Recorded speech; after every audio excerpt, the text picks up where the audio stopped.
Please just indicate with an emoji or something so that I know that I'm not speaking to myself. Awesome. So we're going to go right ahead into the discussion, and hopefully, it's an opportunity for us to share, for us to learn, and for us to grow together. Personally, I'm very much interested in learning things. That is the most exciting thing for me to do in my life. So, going forward, I would like to start off by creating a stage.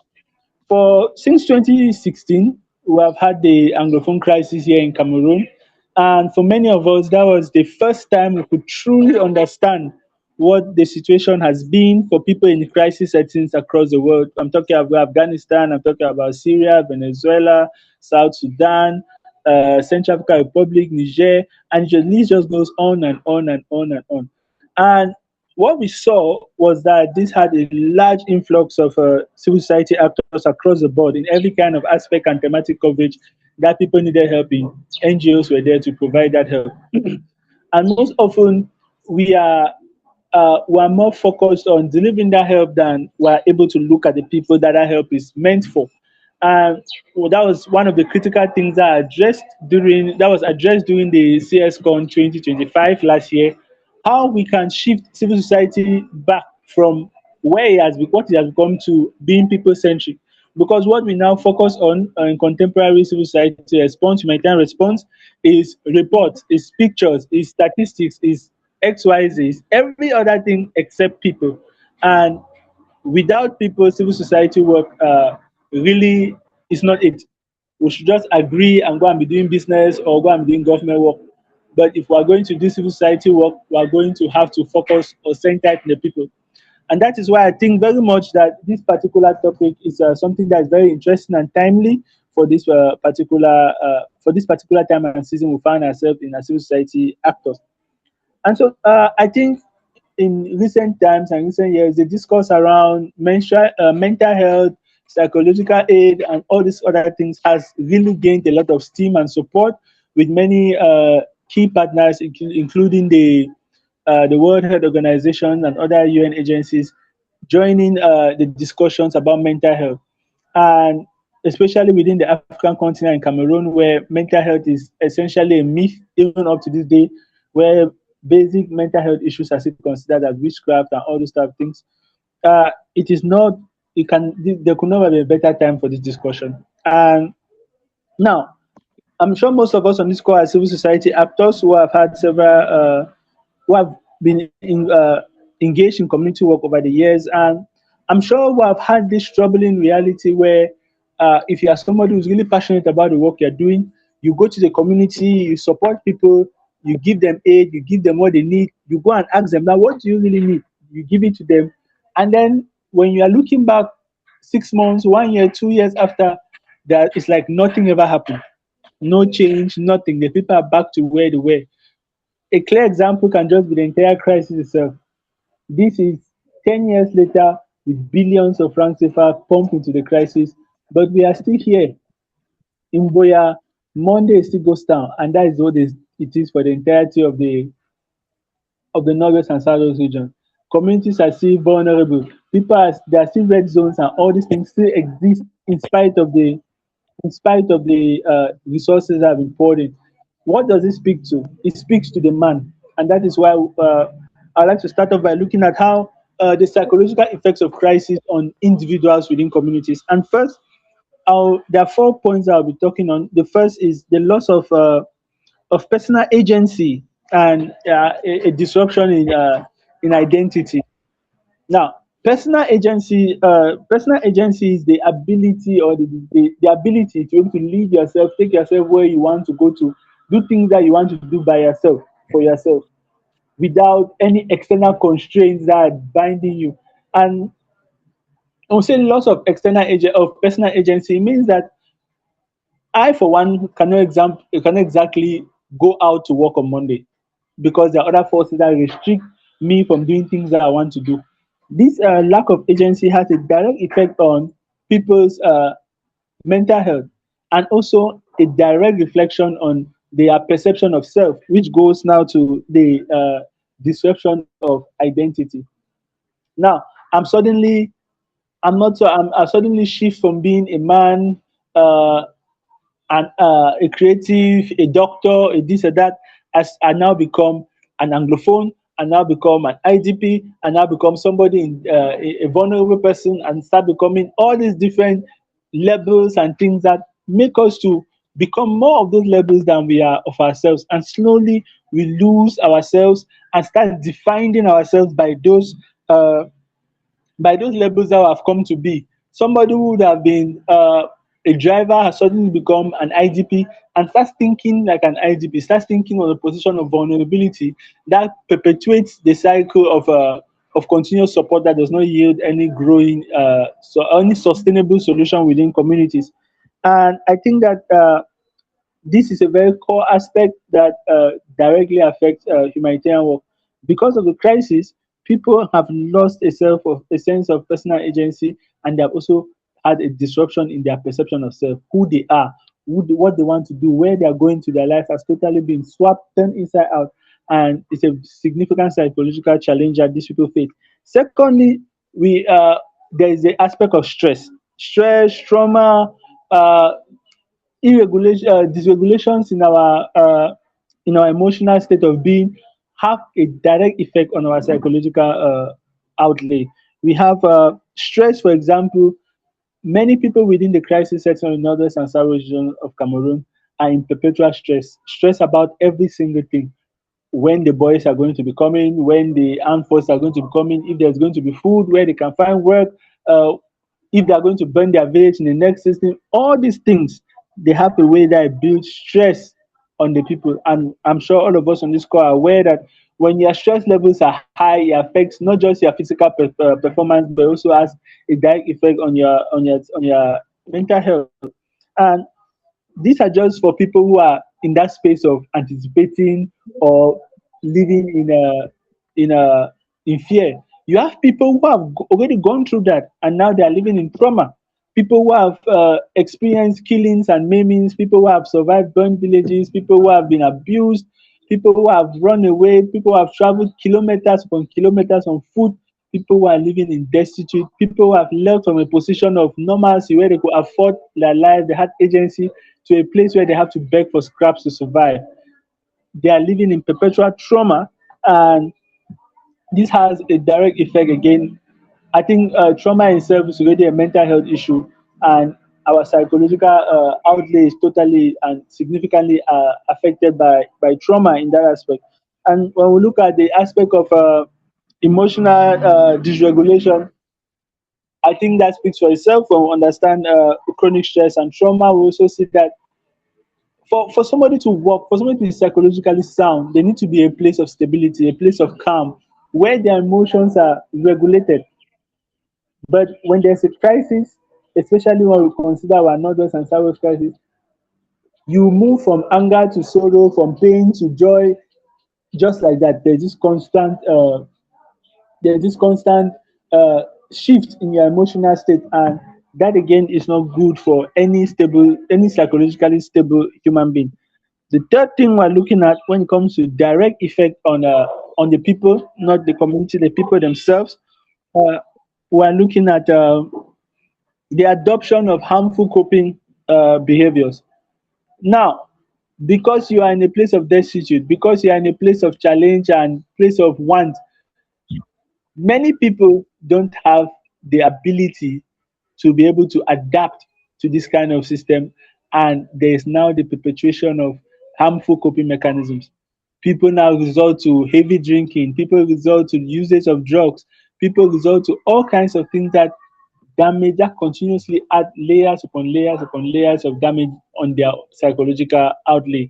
So these are three. The last one is an erosion of trust and uh, relational security. Sorry, the erosion of trust and relational security. When what we see in the communities as we go out for humanitarian work is many of these people they don't really trust us, as in, okay, these people are coming to help us.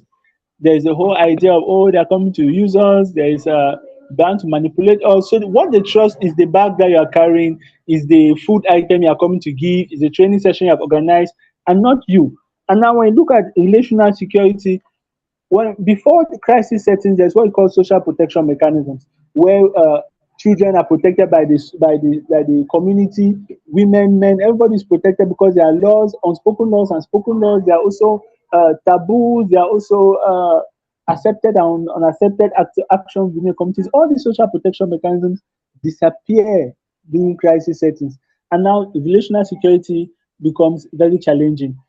A man on the road is no longer somebody who can protect you from thieves. Is suddenly another person who can rob you or that can name you, or somebody who is high. And you see that all of these kinds of things have challenges. The woman on the road that used to help is suddenly a thief, or is suddenly somebody waiting to put you in a terrible situation, and all of that.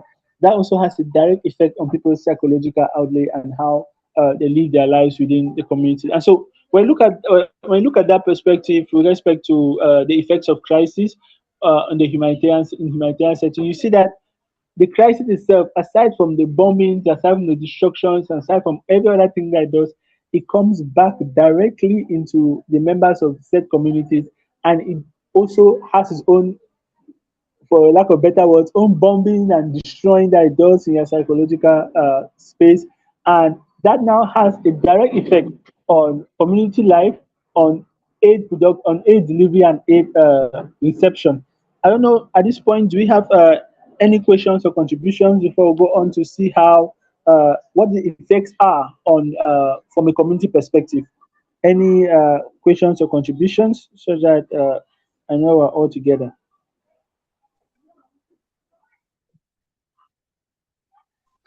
No questions for now for me, Mr. Godswill. But if anyone else has a question, you could ask before we proceed, or any contribution.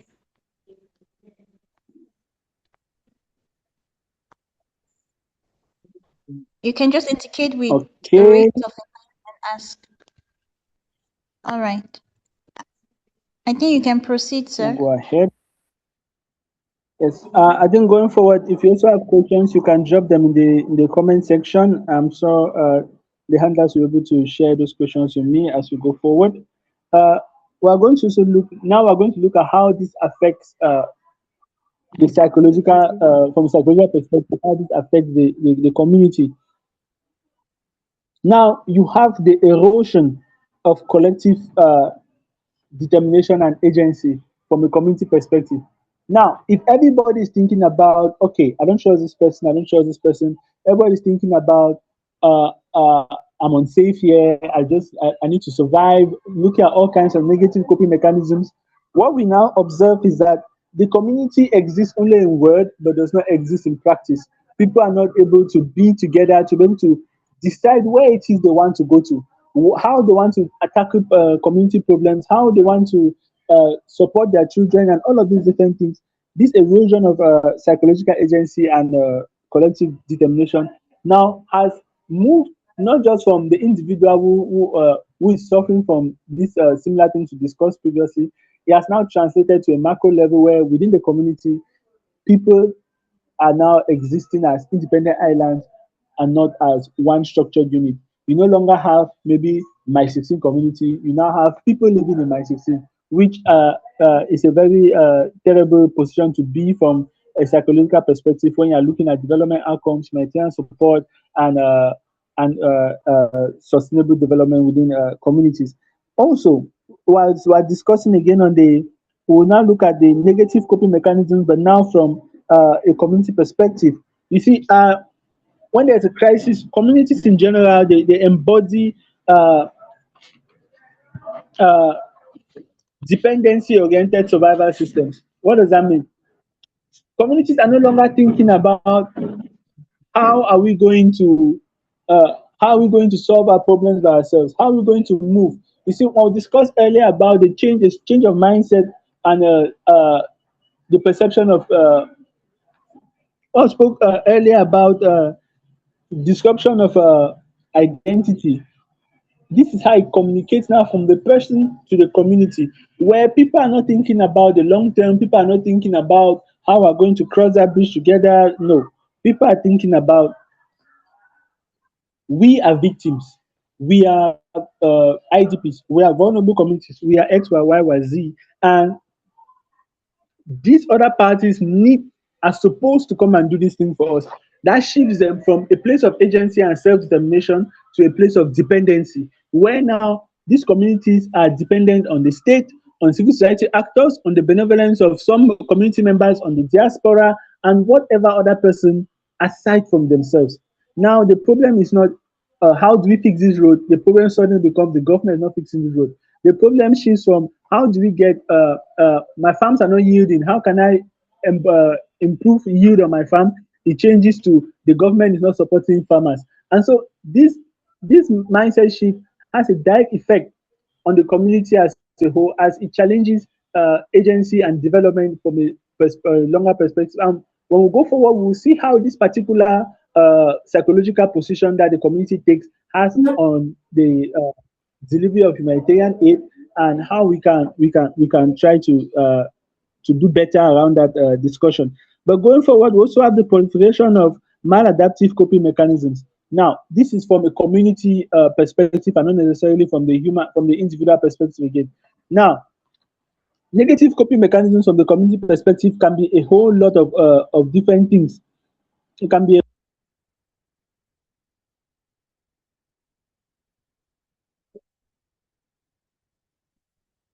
normalization of harmful practices. You now have what we see in the community is that we have communities that or groups of indigenous communities that did not originally practice FGM. If you're unaware of what FGM is, it's a female genital mutilation and early forced marriages. But they are beginning to practice early forced marriages, where young girls are married off early as a survival mechanism. Boys are forced into all kinds of child labor and all this just to survive. And this large scale proliferation of maladaptive coping mechanisms has a direct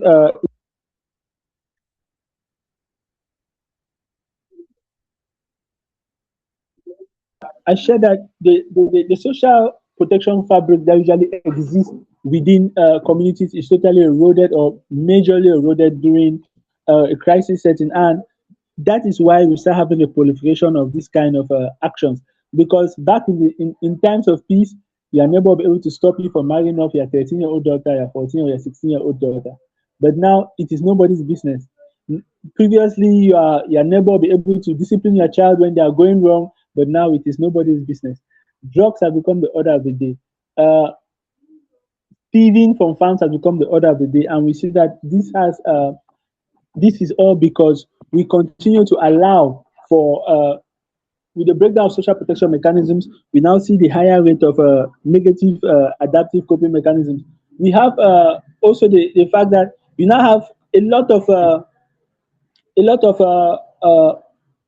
early pregnancies, both from early married children and also people who are at home, where girls are forced to do unspeakable things to be able to afford basic necessities like even pads or food and things like that. So, and the community are not totally frown on them again as they used to do. Now it's a little bit easier to swallow because, quote unquote, how we go do.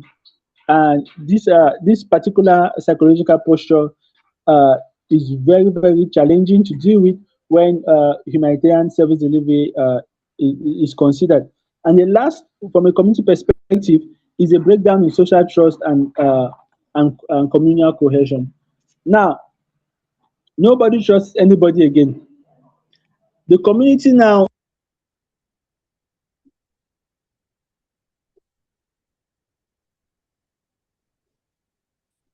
other structures within the community itself. Institutions here are maybe the palace in rural communities, or the government, or the police, or what other structures have been put in place.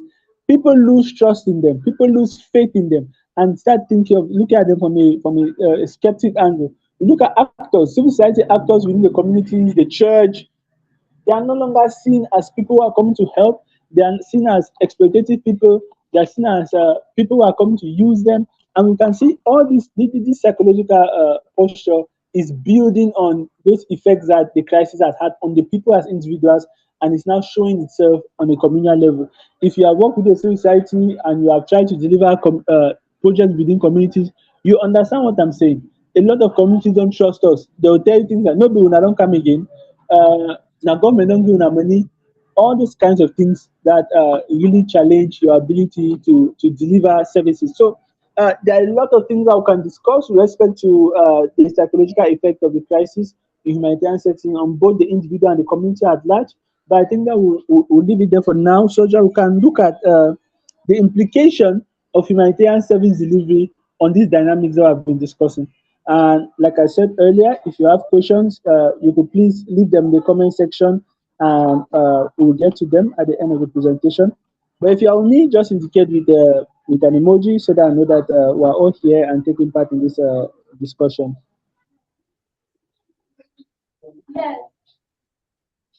Awesome. Thank you very much for indicating that I'm not talking to myself.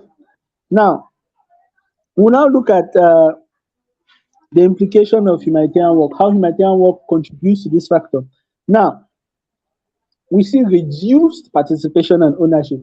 Now, civil society comes into the community, or humanitarian actors, this can be the church, this can be government, this can be civil society, this can be philanthropic institution, whatever humanitarian actor comes into the community and comes in from the savior perspective. These people already see you as someone come to help, and now our actions, the way we deliver them, the way we are forced to deliver them with respect to the mechanisms that are put in place that control humanitarian service delivery, we look at it more from there's less participation and less ownership. And whilst in recent times there's that increased discussion about promoting participation and ownership, when you look at it, it's more about things that are written on paper than what is actually practiced. Because community consultation is not exhaustive. You can barely reach the few people that are willing to talk to you, that will allow you to operate safely. You cannot get throughout the community, so you rely on the information provided by a minute representation of the community. And now majority of the of the interventions that you take are driven by your organization. You cannot go through the palace because the people don't respect the institutions that are put in place. You cannot go through the state because the people don't respect the institution either. The churches, the people don't respect the institution either, and they don't trust them. So now most of the decisions you take is to come in as a neutral player, and that inherently shifts discussions with respect to participation and ownership towards a negative aspect, where people, community members, are mainly just participating, are mainly just on the benefiting end, and they are not actively playing a role to design, measure, deliver, and all the other aspects that will allow for interventions to be a little bit more holistic and endogenous in nature. Now, also look at another way the humanitarian work contributes towards this particular dynamic and psychological position that we're using, that we're discussing on this webinar, is the reinforcement of aid dependency cycles. Now, our interventions or interventional civil society or humanitarian actors have delivered over the years within the Anglophone crisis, and I'm sure it's something that is prevalent in other crises around the world, because like Cameroon and the Anglophone crisis, they have been existing for years upon years, and they are not about to slow down, and that is reinforcing aid dependency because of the nature of the crisis, because of the risks associated with humanitarian work, because of lack of trust within the communities, because of lack of collective determination, because of the embodiment of dependency ideologies within the communities, provocation of negative coping mechanisms, and the destruction of social trust mechanisms. We now see that aid becomes a neutral party that people depend on, and now continuously providing this aid without uh, uh, effectively engaging the community as participants and drivers of that action, we now build a sense of dependency. For example, there are some UN organs or some international organizations or other actors that do multiple cash transfer, for example. While it sounds very helpful on paper, what we see in the communities is that people refuse to learn the trade. That is actually an example that hits really close, because some to experience here at Royalty World. We see that people refuse to come for free trainings to start up something for themselves because they have a 25,000 francs that comes in on a monthly basis under some organizations some organizations multiple cash transfer program, and that continues to reinforce that dependency on aid instead of trying to transform these people to be able to push. The design of the project will be okay. We can give these people money so that they can take care of their basic things and even start a business. But in reality, what we see in the community is that they stop trying to do any other thing. They just wait every month to receive 25,000 francs to go about their lives. And you would think that 25,000 francs is a minute amount, but for some of these people, that is a lot of money that they can use to run their lives. And we see that it really has a negative effect. Uh, it really has a negative effect as it continues to embody, to promote this psychological posture that community and individuals take during crisis settings. We also look at distorted program outcomes. Programs are not, they are not linked or hinged directly through community needs and wants, and to the community members, they just appear to be independent things just happening per hazard, for lack of a better expression, haphazardly within the community, and that does not really translate in a that really does not translate effectively to improving the posture that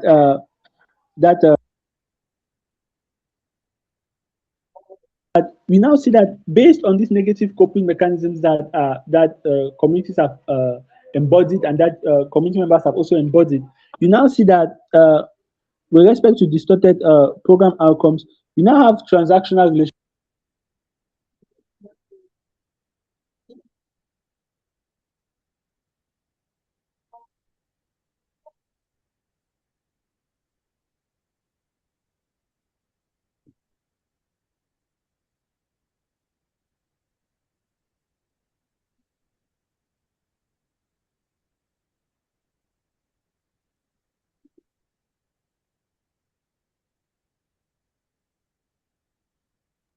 exist within the communities now change the community members from active participants to hostile aggressors to many civil society actors.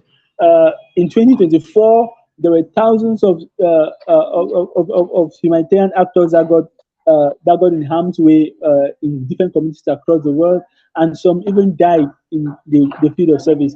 We have colleagues that have been kidnapped by different actors within the humanitarian response, and this has a way that it distorts the delivery of programs and the quality of those programs. And even if these programs are designed to be sustainable and transform the communities because of the posture, the psychological posture where these communities are, these programs instead come and reinforce negative actions within these communities, negative actions from a psychological perspective, as it is the theme of discussion that we're under. We also look at the aspect of trust deficit between community members uh, and actors within the civil society. We see that with a diminished trust, with a diminished resistance in the community, humanitarian work has comes now. People now a lot more resistant to it. There's a lot of misinformation going around.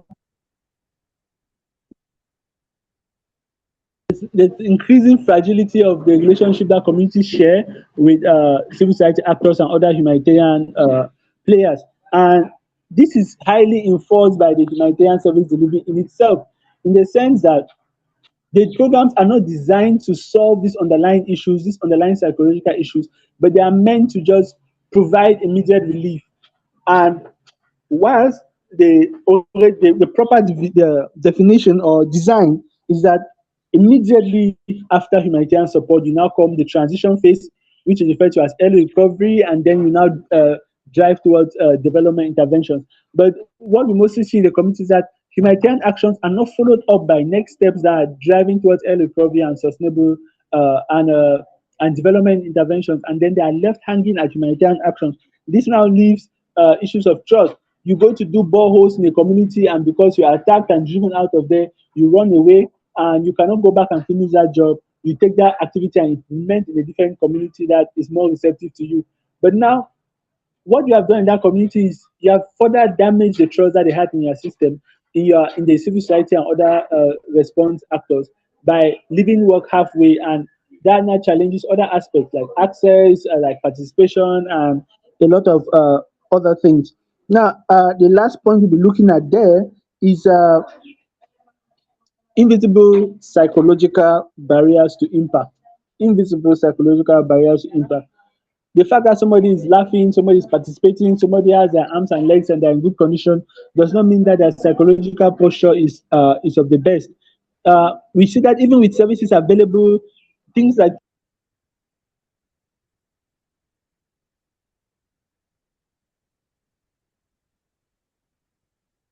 now, somebody cannot be thinking about sustainable development, sustainable change, sustainable improvement when they are stuck in survival mode. Community members in crisis settings are usually stuck in survival mode. Give me food now to eat. He's not thinking about, okay, how can we sustain agriculture in the community? He's not thinking about, okay, how can we ensure that our children, the schools are ongoing? Just like, okay, give me the books now, give me the food now, give me the water now, just give me these things that I need now. And that kind of posture does not allow for people to learn, does not allow people to grow, does not allow people to sustain any kind of development. And to be able to move away from that, that's what we're looking at now in the last aspect of what I'm presenting today, which is now how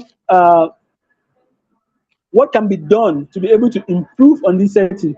Because I think as of now, you must have gathered that the humanitarian sector has the humanitarian sector with respect to crisis when it comes to psychological posture put people's and communities in a poor position, in a psychological unideal position where they are about survival, they are about distrust, they are about negative coping mechanisms. They're about qualification of bad habits just to stay alive, just to survive. And humanitarian action so far has not been able to relieve that kind of, to move these people from that position of survival mode to a position of healing and development mode, from that position of negative coping mechanisms and negative survival strategies to a place of morally acceptable and community grounded indigenous moral practices within the communities. And so for us to be able to move from that challenging position and head towards a place where community members are in a better position with respect to their psychological posture, we will need to take on several different activities. And the first goes right back to how we design and deliver our projects. So we'll look at what can be done to ameliorate this particular position that we find ourselves in as humanitarian actors. And the first is we need to shift from service delivery to agency restoration. We need to shift from sharing rice. We need to shift from training people on farming. We need to shift from bringing external experts to come and help people. We need to shift from bringing free education and free everything that to be given to these people and move towards building these people's capacities to be able to respond to their problems. Because what we see is that many of the communities are no longer red zones as the UN systems like to describe them, and the activities that fueled the Anglophone crisis have greatly been quelled, and these communities are no longer in the position of that need solely humanitarian aid. So we need to redesign our humanitarian intervention in a way that also creates it also allows for the development of agency among community members. So, for example, rather than coming to share rights to these people, you discuss with them about, okay, what are our needs, and you employ these people to do the work. You drive their solutions through the mechanisms that already exist within those communities. For example, there's no need coming to a community and now starting to create a new project team, a new maybe development committee or water committee, all those kinds of things. Most communities already have these structures in place. Can we go through them such that people feel like it's something that they're doing by themselves? Try to bring back agency towards to these community members such that they see humanitarian work not as something that is coming to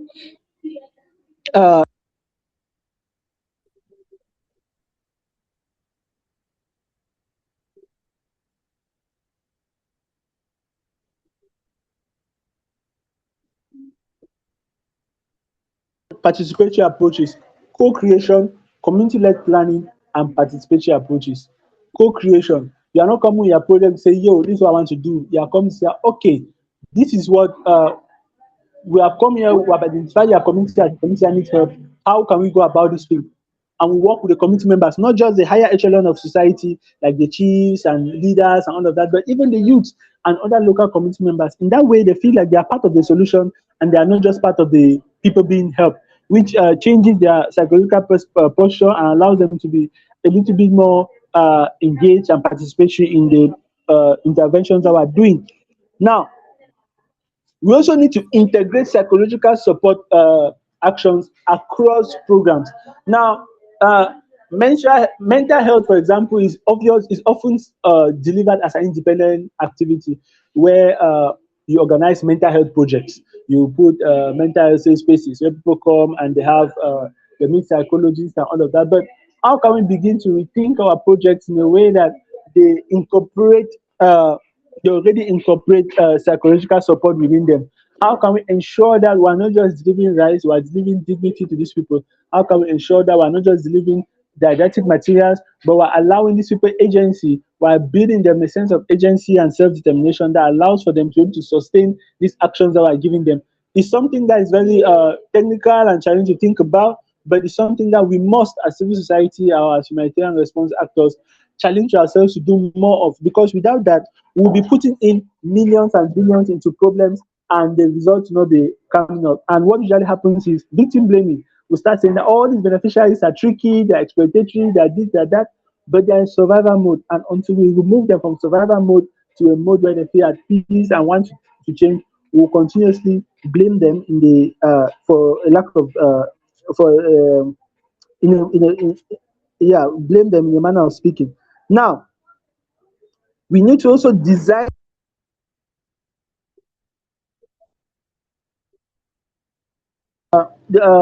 I think previously what used to happen was for food, especially food distribution, the humanitarian actor would generally just go and buy a bunch of food, go to a community and share them. But I think IRC, for example, did something that was very interesting. They had these food vouchers that had amounts on them, and they trained the community members on different kinds of food types, how they can get them, and all of that. And these community members were able to go and choose what they wanted for themselves. And while that is still limited in a kind of way, but it allowed them agency to choose what they wanted, and that has a way it plays on their psychological posture. So we look at prioritizing interventions that build capacity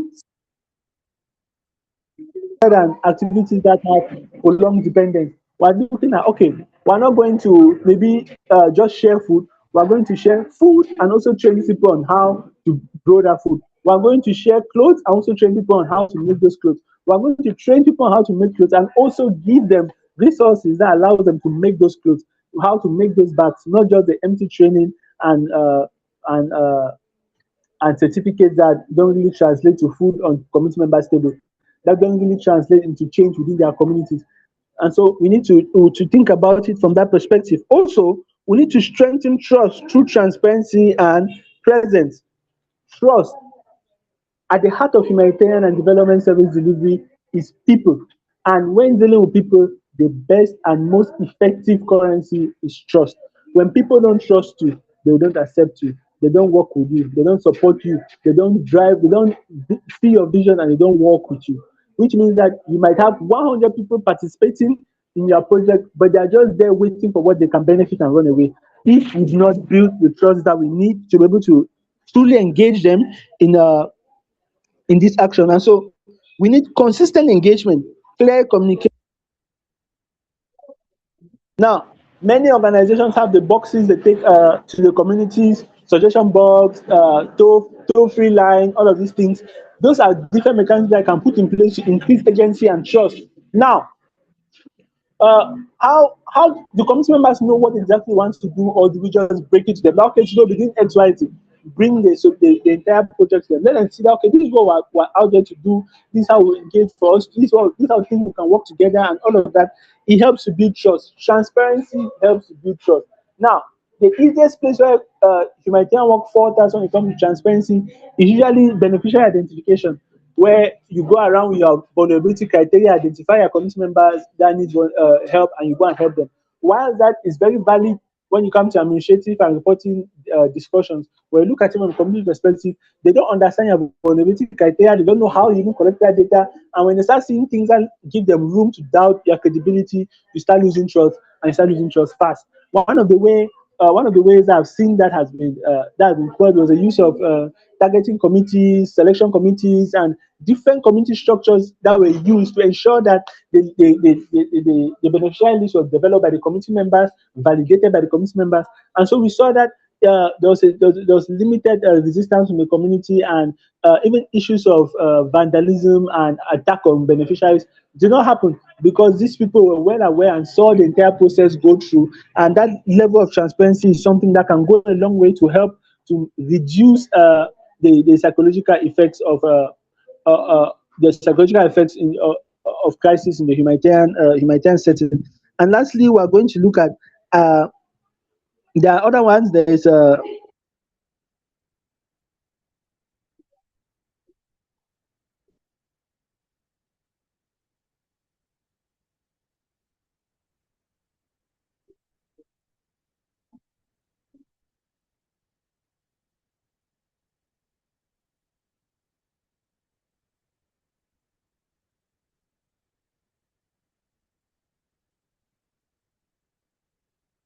we first must understand why. It's not okay to just go to the community and tell them that stop early child marriages. It's not okay to just go to the community and say, stop this, stop that, stop throwing dead, stop doing this, stop doing that. We need to understand why they do that. And if we understand why they do that, we can develop solutions that target the why. And you see that if you target the why, those negative coping mechanisms will just disappear because they did not exist in the first place. They are an effect of a why. And so we must understand the why before we can deliver solutions that are able to solve negative coping mechanisms. If we understand the why, we can now be able to solve the problems that we need. So it's imperative that civil society or humanitarian action is not just about service delivery, but also about understanding the why, transferring agency, transferring participation, ensuring psychological support across the board, and understanding the why for negative coping mechanisms so that they can provide a solution to that why. Now, lastly, I think I've taken a lot of time, but lastly, I want to look at community-driven development. Community-driven development for me is the heart and beating soul of sustainable development in any context. Without the people, we are unable to achieve any meaningful sustainable development. And community-driven development is not just about bringing resources and support to the communities. It's about transferring capacity. Can we build the next program coordinators within the communities? Can we build the next community water technician? Can we transfer all this knowledge that we have been getting from the conferences, from our existence as a society? Can we transfer this knowledge and competencies into the communities in such a way that we can work with them now, not as beneficiaries, but as equals? Because when I talk about SRHH, talk about GBV, talk about all these things, they are able to understand and they're able to participate because they don't just receive support, they also receive capacity and they are now able to build. Community-driven development is hinged on capacity transfer and resource transfer. Now, if people's capacity and technical know-how is solid within the communities, we can truly engage them, they can truly participate in co-creation, and they can truly drive projects. We cannot now go to communities and go and hand over a 50 million, 100 million project to a community member just for the fact that they're a community member. They need the capacity to be able to deliver that. They need to understand, let's say it's a wash project, they need to understand the technicalities of wash. They need to understand how wash systems work. And to do that, we need to transfer competency and technical know-how. We also need to leverage on the existing community structures and institutions that exist.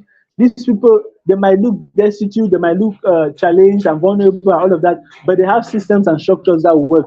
And if we highlight them, empower these structures, we will see that many of the problems we are trying to solve within communities will be solved by them themselves, which is back to the idea of agency and self-determination, and from a community perspective, that collective drive towards a unified direction.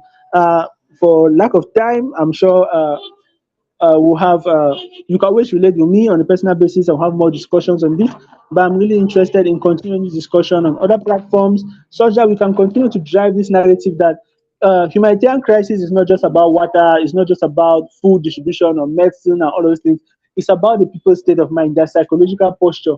Because with the poor psychological posture, they'll be unable to make use of this support that comes in, and will continuously lead in one's independency and all of that. And so, yeah, as humanitarian actors, let's see how we can be able to integrate psychological support in all our interventions across the board, and see how we can act the wise and see how we can target people's psychological postures before we go around sharing rice. Thank you very much. Wow, that was amazing, Mr. Godswill. You spoke like someone who is born and bred in the humanitarian domain. That was an amazing presentation. Thank you very much. And also the points you made mention that people no longer have their identity. People's identity gets disrupted. It just makes me remember the landslide that occurred in Bankolo, Yaoundé, 3 years ago. When you go to that area, you can actually see that just a few people still manage to rebuild their houses. Most people are still trying to recover. Imagine 3 years after a crisis, people are still struggling to rebuild their houses. That's to tell you how psychologically affected they are by such scenarios. Though they were, though though the government came to assist them with some finances, but also I think that some other approaches would have been better than just giving them money, because money is good. Yes, money has been helpful to them, yes, but I just think that there are some other resources which could be added. There are some other things, there are some other innovations which could be given to help them recover from such a crisis. So thank you very much. Thank you. I don't know if anyone has a question before we move to Madame Pauline. Does anyone have a question, a worry, a contribution?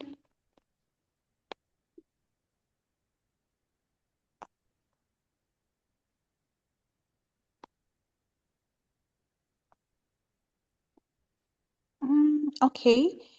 If there is no question or worry, I think we'll move to Madame Pauline, our founder and the vision bearer of Wem'Afrika. Madame Pauline, you have the floor. I introduced her already at the beginning of the session, so she'll just go ahead with her presentation, considering we don't have enough time left. You have the floor, Madame Pauline. Thank you very much, Claudine. And thanks to God's will, for your elaborate presentation on the topic. I had to begin the topic by bringing more enlightenment about the psychological effect and the humanitarian settings. I don't think I would talk about it again because you've already spoken a lot about it. I was really, really intrigued by what you spoke about, the capacity building and also regards to trust. And I also love your approach in regards to the community engagement. We are individuals who are so passionate about the community, and it's good we create more awareness about the community. When we go to settings, when we go to organizations, have conferences and webinars, what we are focused on is how we can support the people, but we don't listen to their cry. That's why you see mostly it's about the top-bottom approach, whether it should be the bottom-top approach. Because when you know what's happening at the bottom, then you know how to arrange it at the top. So thank you very much, God's will, for your presentation. What I'm going to talk about is not really about talking, but what are the activities we have done so far at Wem'Afrika and why we are so passionate about. So coming after the class. Please, can you mute your mic? It's muted. And why we are so passionate about humanitarian activities. Let me check.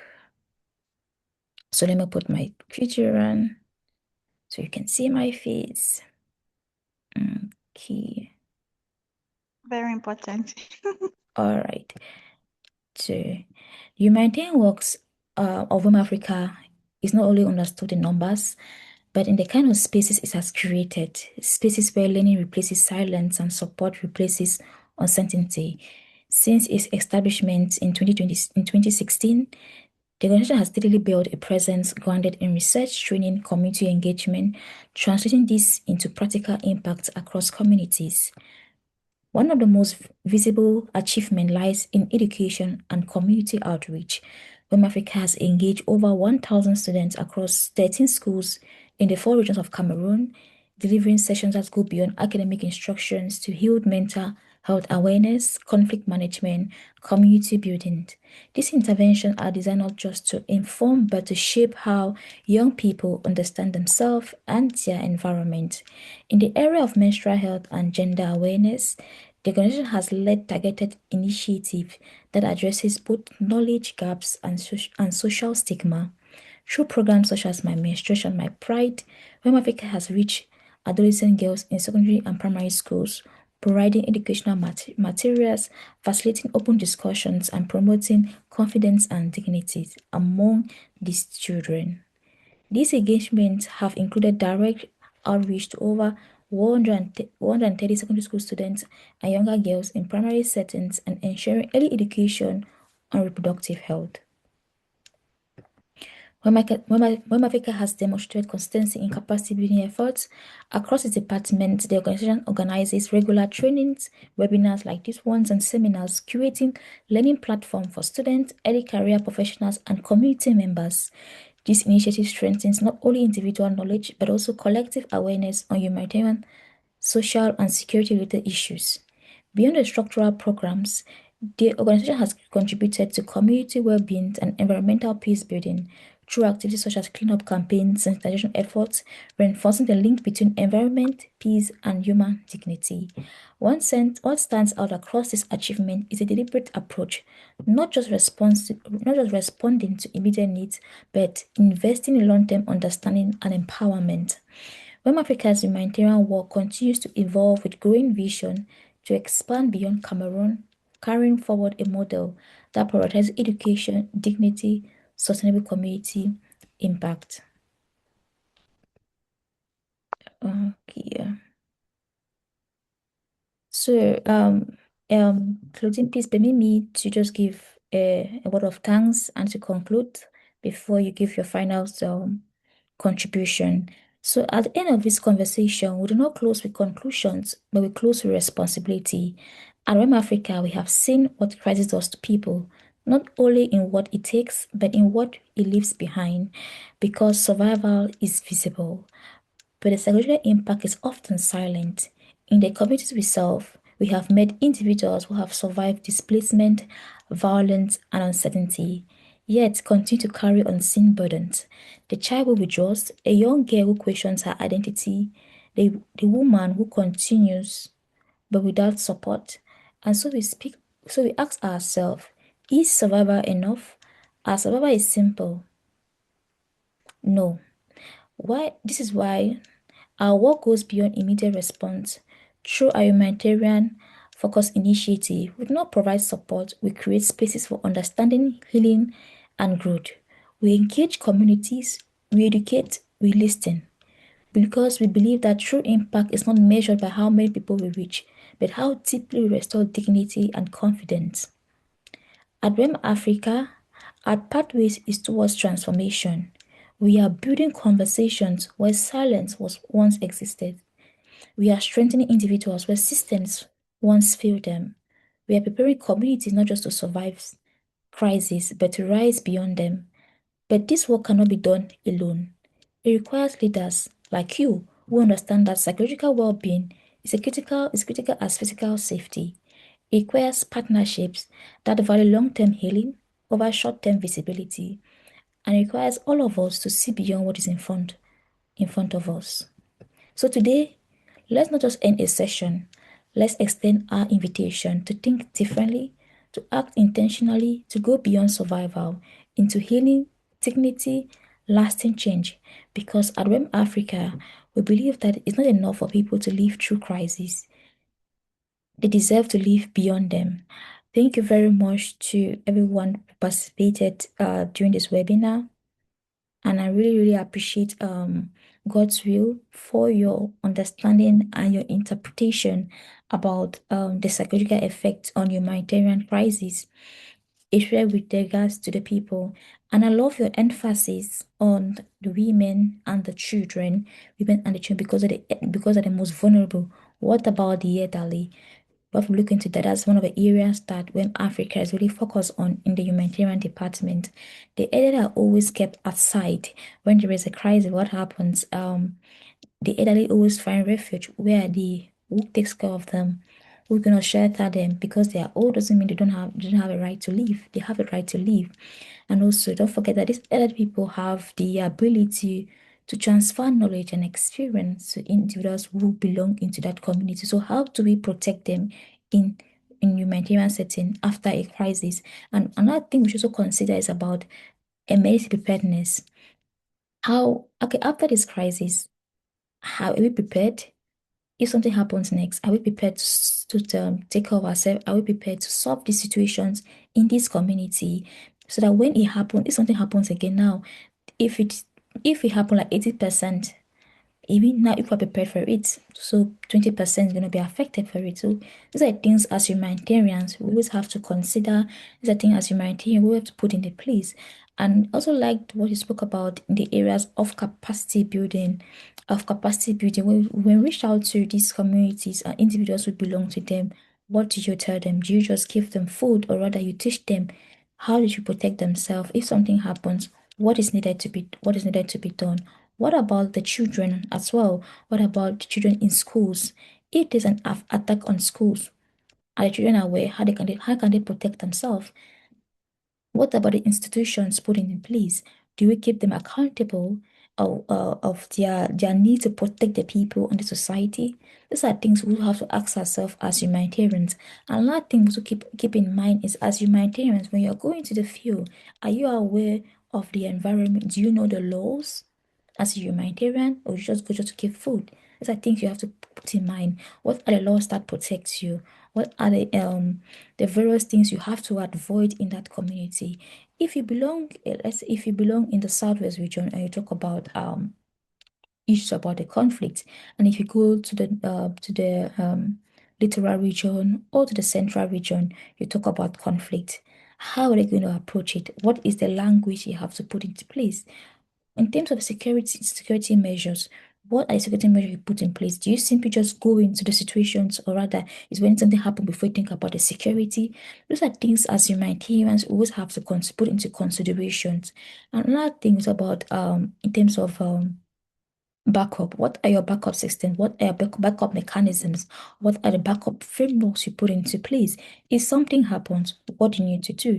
One of the things I've noticed is that people just go into a community and start sharing materials and start sharing things without getting permission from the government or from the local authorities. And when they are being asked, what are you doing there? They say, we're just sharing things. Why are you sharing to? Did you seek permission from the authorities responsible? Imagine you brought a partner on board without having a legal backing, and if something happens, you are putting the lives of the humanitarians at risk, the organization's identity and the brand at risk, and the individuals or the community at risk. It's not about sharing or about taking pictures and showing that you have done something, but these are things that we also have to consider when you're walking into the humanitarian setting. So thank you very much to everyone, and over to you, Claudine.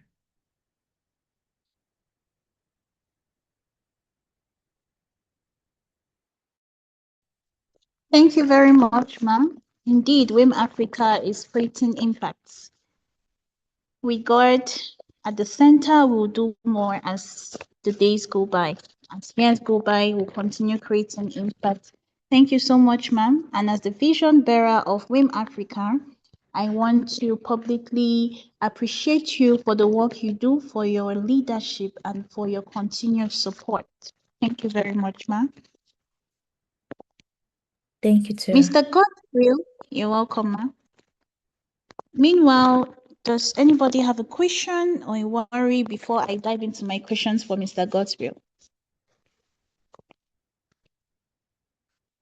Okay, if there is no question, Mr. Godwill, I have just this one question to ask.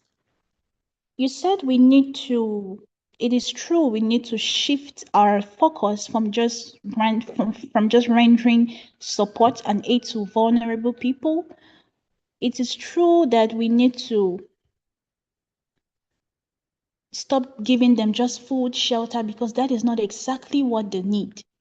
They need long-term support. They don't just need short-term support. So I would love you to just give me a brief understanding on what we can do, like the measures we can put in place to ensure that we implement and we try to put in long-term support for these vulnerable people instead of just giving them what wouldn't last, what they would just use for maybe months, and then tomorrow they are back to square one.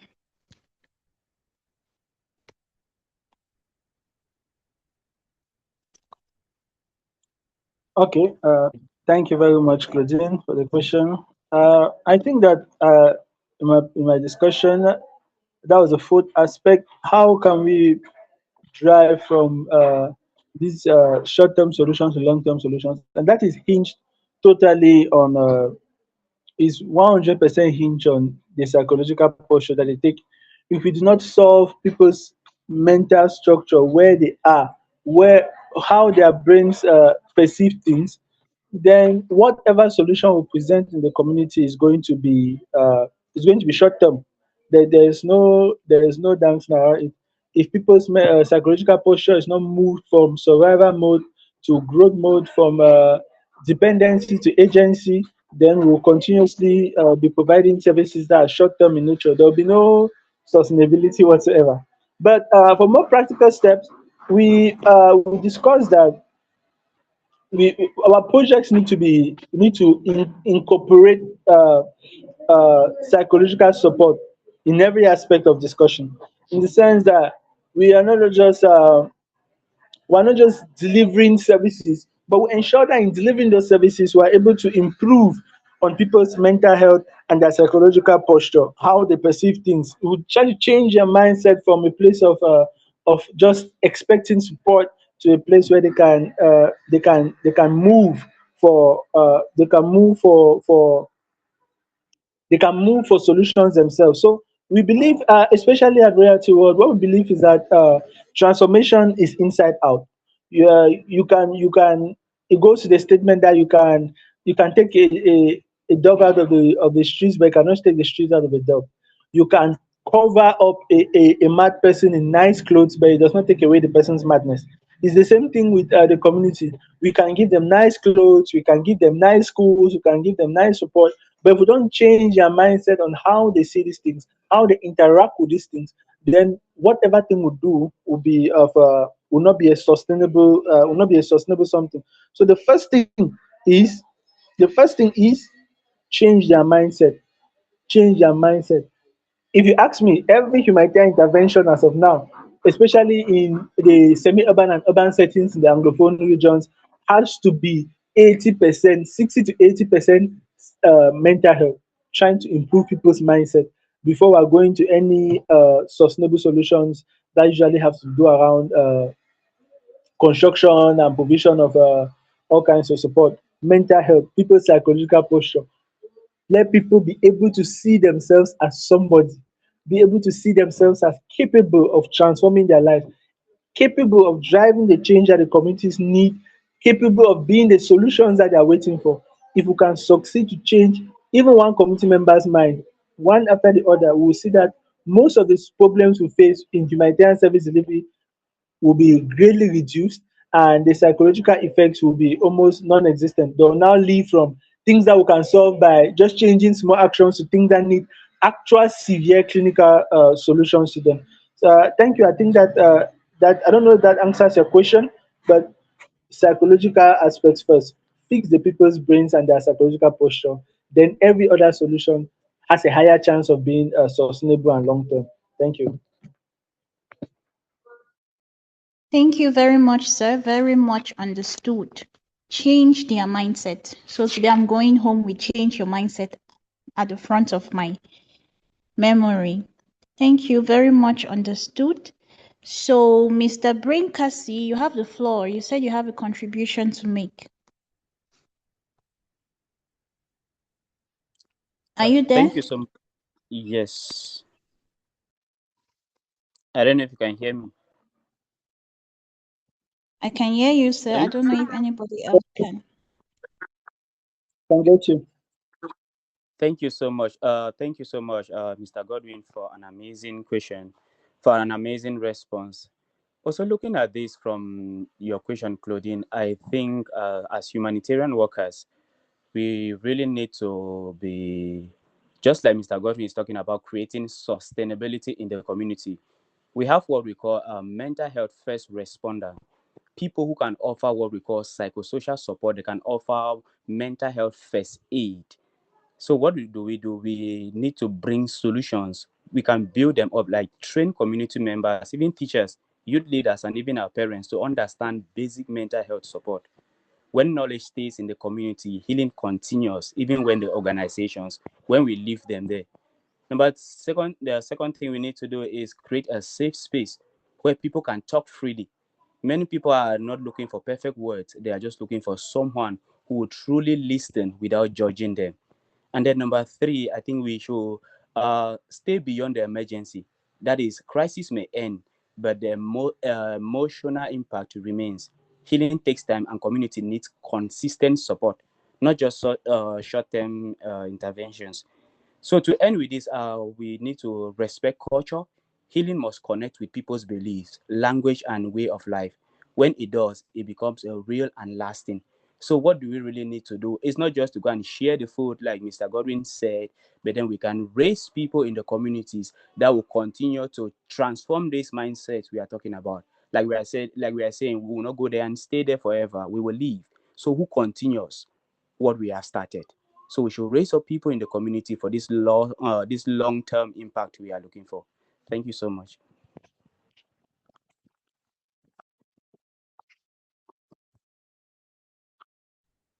Thank you very much for that, Mr.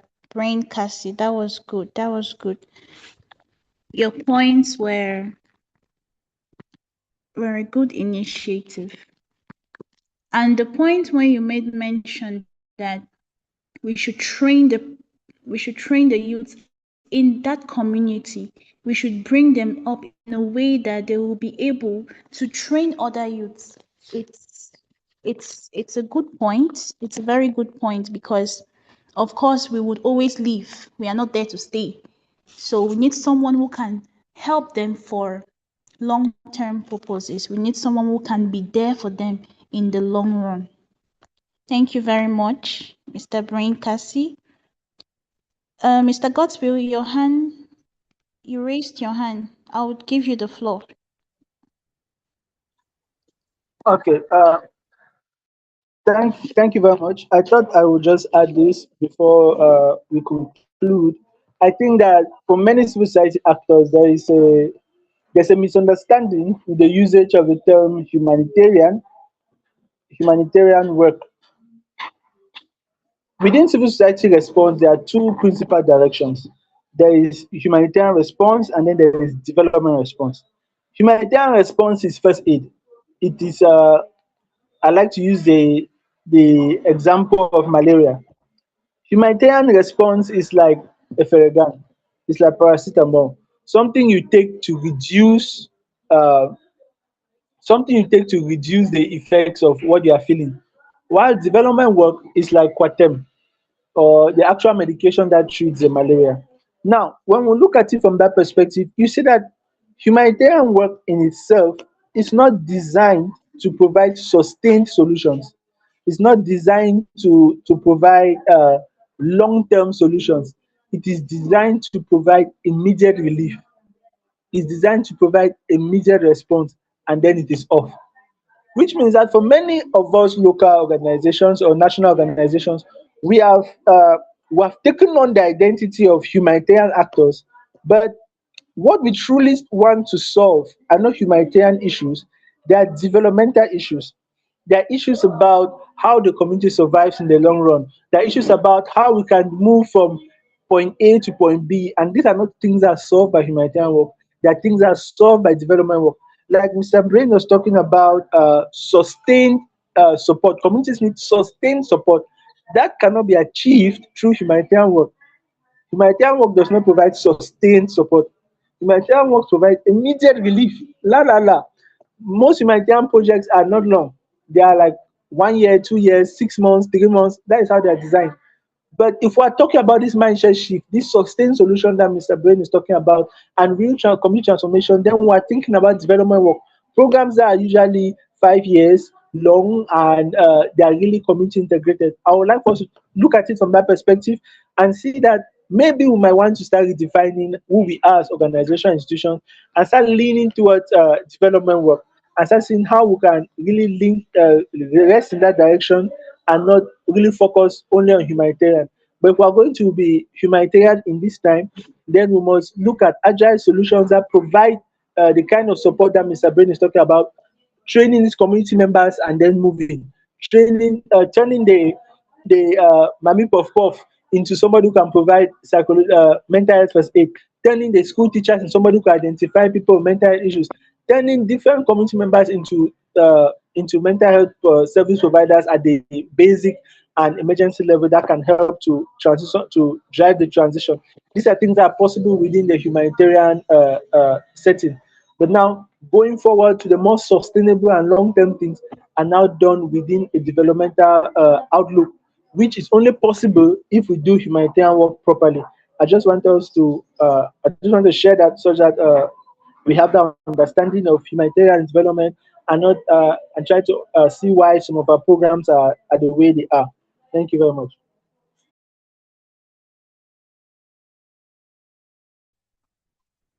Thank you very much, sir. Thank you for your contribution. Does anyone else have something to say, a question, a contribution?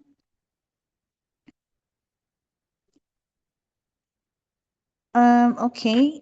If no one has anything to say, I will give the floor to Madam Pauline to conclude.